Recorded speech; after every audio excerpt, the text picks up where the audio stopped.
Welcome to another episode of Thoughts and Bolts. I'm your host, Pedro Laveria, and today we're going to go over what I call the UFO oral tradition. So, I thought I was done with this whole series on the ancient Aryans dilemma in UFO disclosure, but on my commute, I noticed something and I just got to share it. So, let's get on with it.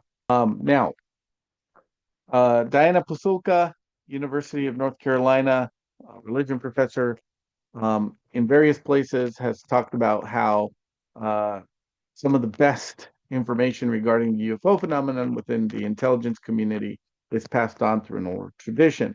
Okay. And this is selection from her book. Pause the video at any time to read. But essentially, there are pencils up conversations, right? Where the secret UFO information is passed. And this keeps it immune from FOIA requests, and it also keeps it immune from email hacks. Okay. So oral tradition is simply any kind of information that's passed on by word of mouth, usually through generations. So with regards to the UFO oral tradition, I'm going to assume you've seen this series I've been doing. You're better served if you do, but if you haven't, here's a quick recap. Okay. This is the 2024 UFO hearings at Congress. This is the U.S. House of Representatives Committee repository, where you can, download very interesting documents regarding that hearing. Specifically, I recommend the documents uploaded by Congressman Tim Burchett. If you click on that link, you'll get this, which basically names Dr. Jim Ryder, the then Vice President of Lockheed Martin, um, as the one who tried to transfer UFO crash retrieval material, okay, not made by human hands, out of this world, from Lockheed Martin to the OSAP program. The OSAP program was the classified uh, Defense Intelligence Agency, okay, the Pentagon UFO program, okay, and it was being administered through Bigelow Aerospace.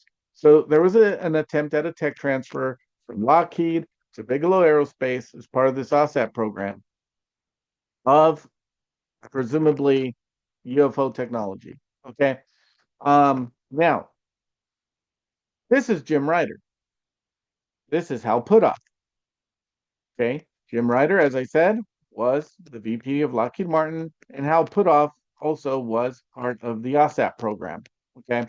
Hal Puthoff is also former director of the CIA Psychic Spy program. So we have Lockheed and OSAP, Lockheed and OSAP. Okay. This is Jacques Vallée and Hal Puthoff. Now, Jacques Vallée was also part of OSAP, and him and Hal Puthoff have been friends for decades. And this is Jacques Vallée and Jim Ryder. So if you pause and read, basically, Jacques Vallée talked to Jim Ryder, and Jim Ryder told him all about the failed tech transfer. Jacques Vallée doesn't explicitly name Jim Ryder, but how many other former VPs of Lockheed Martin had recently retired and were friends with both these men, uh, and who, was part of this, tech transfer from Lockheed to OSAP. Okay. So this is Jim Ryder. All right. So this part of Jacques Vallée's journal talks all about the failed tech transfer. You can read it for yourself anytime you want. Fast forward a few years, Tom DeLonge gets tapped by the intelligence community, okay, via Lockheed Martin, in order to kind of lead this disclosure effort, this slow drip disclosure effort. And we know this because he was in communications with some very important people. Uh, Jim Ryder's successor, Bob Weiss, who was the new VP of Lockheed Martin. He was talking with General Neil McCaslin of Wright-Patterson Air Force Base, which, again, Wright-Patterson Air Force Base is where the Roswell wreckage was taken to. Major General Carey, Malia Fisher, who was part of the uh, Hillary Clinton campaign. And again, everyone thought Hillary Clinton was going to be the next president of the United States. And John Podesta, who had the ear of the then sitting president, Barack Obama. So During this time, we also know that Tom DeLonge had some advisors, admirals, generals, who were telling him some very interesting things about the UFO phenomenon, specifically that the UFO phenomenon isn't just about aliens, but it's also about Atlantis and secret Nazi technology. Okay, so that's a story. UFOs are about aliens, Atlantis, and secret Nazi technology, right? And so they kick off TTSA, which was supposed to be this public benefit corporation. You could Google all the people on this panel if you want. There's beautiful TTSA logo. Then Tom DeLonge, after the kickoff, goes on Joe Rogan and has a very interesting interview. And then not long after that, you have the two bombshell reports, okay, by the New York Times and Washington Post about OSAP, okay, um, which sometimes was also referred to as ATIP, right? About the ATIP program. Um, and this was, the big reveal, right? That finally the government admitted that yes, we have an interest in UFOs and we're secretly studying them, right? And all this was catalyzed again by Tom DeLonge's little group, okay, which again was something that he was tapped to do by, Lockheed Martin and whatever other deep state actors, such as the CIA. So that's what happened. Okay, that's the summary of our last few episodes. But again, this UFO thing with the Nazi technology and Atlantis. Okay, what do we do with that? I think we should listen to Tom DeLonge, what he said on Rogan, because it's very interesting and pertinent. I do know that there's connections to man, you won't even fucking believe it. I'll tell you that. You want to hear? Please. Atlantis. Atlantis, the sunken city? Yeah. There's a connection? There's a connection. What's the connection? That there's a very advanced group that left after a catastrophe and hung around in a small outpost here and throughout time would push civilization forward, and that's who the Greek gods were. Whoa. Yep. And that's why it's very interesting on the Roswell wreckage, there's Greek writing. Is there? There is. I've never seen any of the wreckage from Roswell. Have you? It's online. You see it. Type in Roswell wreckage. You can see it. Well, Type all I've ever seen is the dude standing in front of the bullshit, the weather balloon stuff, where they're laughing and yucking it up. Roswell wreckage, Roswell I-beam. You'll see it, and it's got these Greek markings. And the witnesses that were there did what do you call it? Where they go on oath and tell. So that actual I-beam showing the word Eleftheria, which means freedom in ancient Greek. So where's that from, Jamie? Let me tell you. Want me? I don't know. It popped up when it. Well, I'm going to tell you something else. So okay. I went and met a former director of CIA and NSA. He was director of both. I won't tell you his name. And right when I sat down and told him about my book, pull that picture up again. Look at those little hands. And right when I sat down and told him about this is a big deal. Okay, what I'm about to So I'm sitting with this guy. He was like, not that long ago, was director of CIA, and he went on to be director of NSA. Okay. Well, I think we can find his name. Maybe. But right when I sat down and told him about the book, you know what he says to me? What? He goes, I didn't read much science fiction as a kid, but I read a lot about Greek mythology. And looked me in the eye. I said, well, you're going to love the last page of my book then. He's all, am I? And when my book was about ready to go to pressing, I had a very important person call me up. He says, can you stop that pressing and maybe insert something about Greek mythology? And I said, I sure can. So something you got to realize is, for example, the sixth biggest defense contractor in the world, at least they used to be six, is a company called Science Applications International Corporation, SAIC. Their headquarters are actually in San Diego. And in the front of the building, you have an obelisk coming out of a fake lake and two Atlanteans on thrones. And they're both holding pyramids, and one says the past and one says the future. And they're 8-foot tall statues. It's fucking nuts, by the way. In SAIC, they went over to Lidos. Okay, so that's interesting. Okay. Let's assume for the sake of argument that Tom DeLonge is right.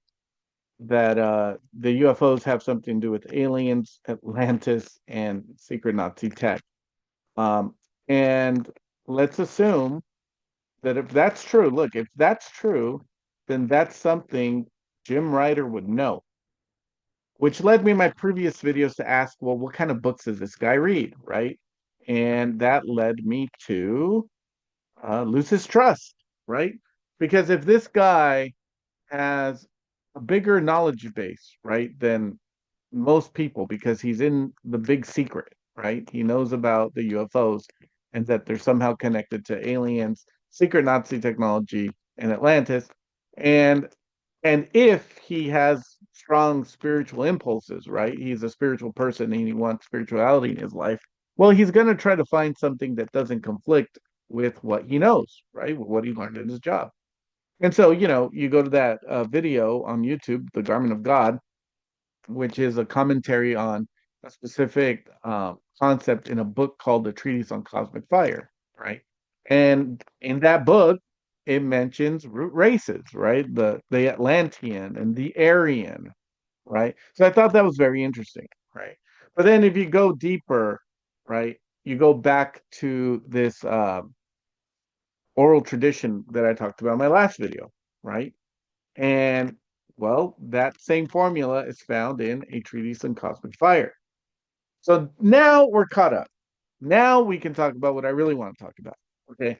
Because basically you have this formula about UFOs, that they're about energy, consciousness, and form, that this is how you should investigate UFOs. But then you have the same formula, right? It appears in A Treatise on Cosmic Fire. Okay. Now, the question I have is this oral tradition, right? Where did it start? Did it start with Paul Tyler or did he receive it from somebody else, right? Valet doesn't say in his journals. But then how do we explain, you know, presence of that formula in a book written in 1925, which is A Treatise on Cosmic Fire? Well, the missing link is Jim Ryder, right? We know for a fact he read this book and he was well read enough in that book to give a presentation on it at Lucid Trust. Okay.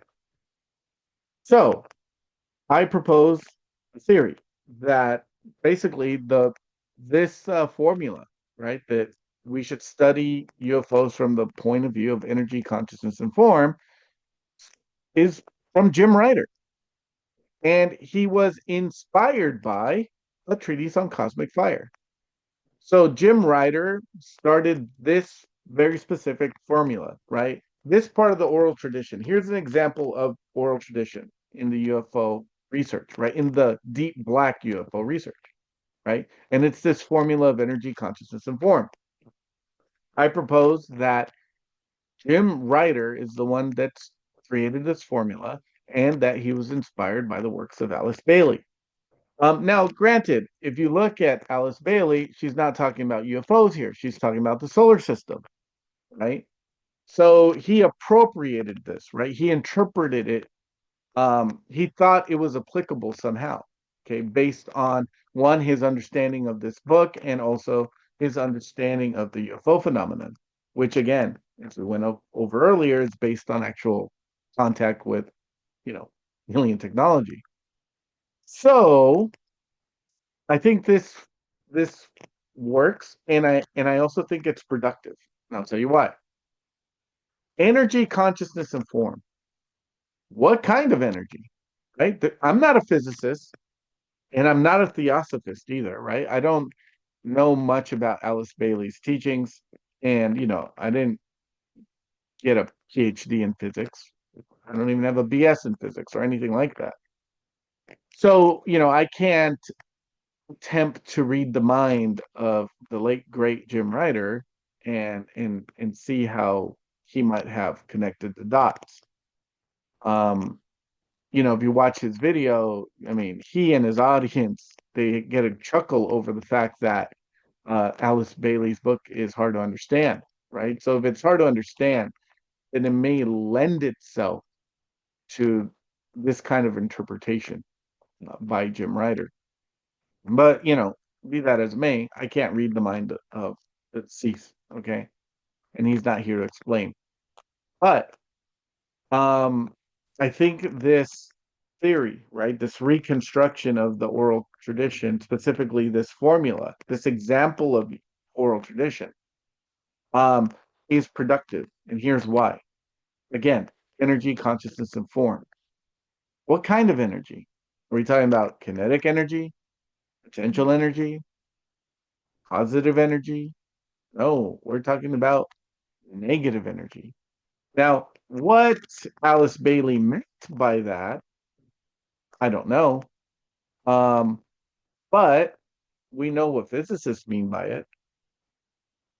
Again, remember, Jim Ryder and Hal Puthoff know each other. This is Hal Puthoff's paper on negative mass propulsion, which basically explains how UFOs work. And look, in order to have a warp bubble, you need negative energy. Quote, in order to implement a warp drive, one would have to construct a warp bubble that surrounded the spacecraft by generating a thin shell or surface layer of exotic matter, i.e., a quantum field having negative energy and or negative pressure. If you look at you know, the DIA reference documents that were produced by OSAP, right? Here's an interesting one on warp drive, dark energy, and the manipulation of extra dimensions. Okay. One again, the requirements for warp drive, among other things, you need you need negative energy. Okay, negative energy, negative energy. Okay, so I think not only is this theory correct, right? That what you have in Valet's journal uh, from 1990 is an example of the oral tradition, the kind of oral tradition Dr. Pasulka talks about. But we can actually, in this case, with this specific formula, locate its origin, right? It comes from the work of Alice Bailey, right? And Jim Ryder appropriated it. He leveraged it because in some way it converged with his understanding of UFOs, and that this is how it got into Lockheed Martin, right? Into Skunk Works. And again, Paul Tyler transmitted it to Ron Blackburn, who transmitted it to Jacques Vallée. Now, there may be some intermediary transmitters, right? Maybe Jim Ryder learned it from Ben Rich, or maybe there was a transmitter in between Jim Ryder and Paul Tyler. I don't know. I like this formulation of the ISNAD because it doesn't require hypothetical anonymous transmitters, right? We have enough people on record to make this kind of transmission chain work. And again, I think it's very productive. Okay, energy, consciousness, and form. What kind of energy? Negative energy. Oh yeah, why? Because that's what you need for warp drive. You need negative energy densities of the kind I don't understand. Okay, so that's all for today. Again, watch the videos in the series that preceded this, but if you haven't, I hope I gave you enough to catch you up beforehand. Stay tuned for my next video on the Book of Enoch, the Eddas and Aeschylus. Why? Because Anna Paulina Luna, Congresswoman Anna Paulina Luna, and others have made reference to the Book of Enoch and the UFO phenomenon. But there are other myths out there who I think, um, which I think are better, to be honest, than the book than the story in the Book of Enoch, that are more positive and perhaps more productive. And you know, we'll get into that in our next episode. So until then, as I always say, consciousness is not classified. Look inward more than you look upward, and you'll understand the UFO phenomenon that way better than by watching this show. Good night.